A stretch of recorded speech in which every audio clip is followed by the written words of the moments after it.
I'm Eric Margolis, author and commentator. As I research my new book on how to understand the world, I'm bringing a TV crew with me on my travels. My goal is to shine a light on the places that we in the West need to understand better. I'm in Korea, a country that's both important and dangerous, which makes it one of my favorite places on earth. We are really worried about being sandwiched between Japan and China. As the cutting-edge, high-valued items, Japan will still maintain edge over South Korea. As low-end, labor-intensive manufactured goods, Japan will be beating out China will be beating out South Korea. Then we'll be in sandwich. I'm trying to show how the flow of history, culture, geography, and politics shapes our world, and how they've combined in Korea to produce a hot-tempered democracy that still works. Politics here is personal. Got very strong emotional political movements here in South Korea. To conservatives and left-wingers, liberals, young students, Christians of different types, because South Korea has a large Christian population, which is unusual in Asia, except for the Philippines. So it's a turbulence. There's a lot of internal turbulence, as there should be in a democracy. And people calling for change in these. But beyond all this, the system holds together very well. And perhaps this is why I always feel energized in Korea. It offers a unique blend between the structured and organized nature of traditional society with the turbulence and the energy of a bustling free market democracy, between the traditional and the new. The thing about Seoul is that it's come so far in just 20 years, and Korea has come so far in 20 years, that Koreans are now very interested in taking their rightful place on the world stage. Why it was very important to get the 1988 Olympics here, and why we just won the Winter Olympics for coming years.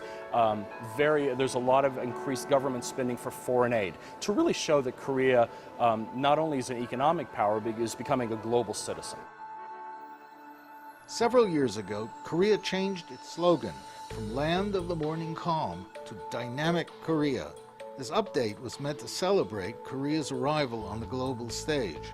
But I also think the country's leaders wanted to acknowledge that Korea is a society in the midst of great change. They wanted Koreans, and in fact the wider world, to understand that the Korea of the 21st century was going to be very different from the Korea of the past. So we are gaining our reputation. Yes, it's a young think tank, more NPO type of think tank. What is your main objective? Is it to give advice? We are, sending the Korean thought and ideas about security and prosperity, all important regional and global issues. You'd be hard-pressed to find a more solid economy in Asia right now to invest in or to do business in, and not surprisingly, South Korea has attracted a lot of foreign business companies because it has always been very open, very receptive, hospitable, and one of the reasons South Korea has grown so much is because of its open-mindedness and its acceptance of foreign influence, foreign presence in business, and its willingness to cooperate.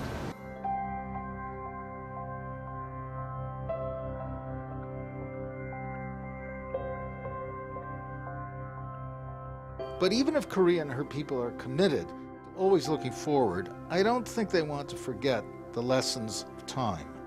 One of the great pillars of Korean society is their Buddhist traditions and their faith in traditions.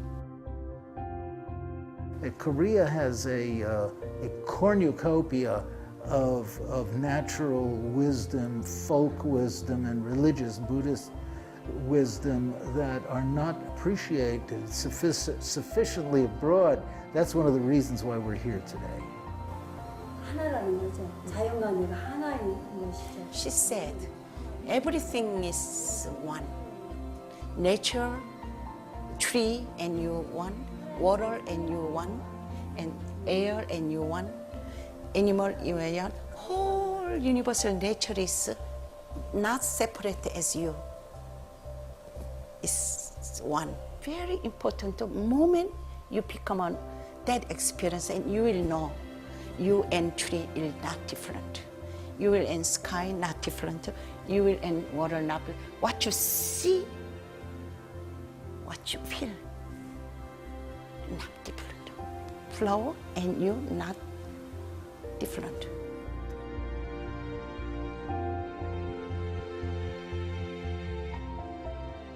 And so how do I reconcile these contradictions in Korean society? The chaos and commotion of Seoul seem out of place with the calm and serenity of Buddhist ideals.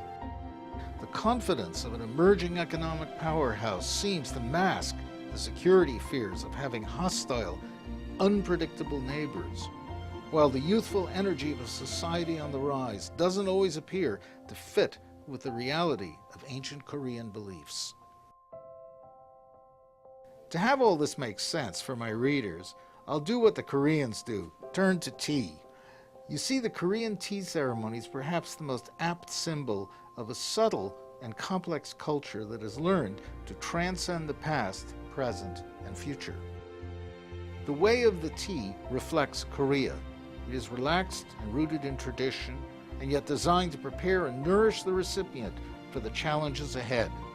Sip a cup of earthy Korean tea in a temple, and all the bustle and noise of Seoul slips magically away. It is still possible to find the morning calm in Korea. 60 years ago, this country lay in ruins. 2 million South Koreans were dead. Korea had no resources except its mighty people. Today, South Korea is already an advanced nation of tomorrow. That's why I call it the Korean miracle. Korea has arrived. This is a new can-do country, and it's a country worthy of our attention and respect.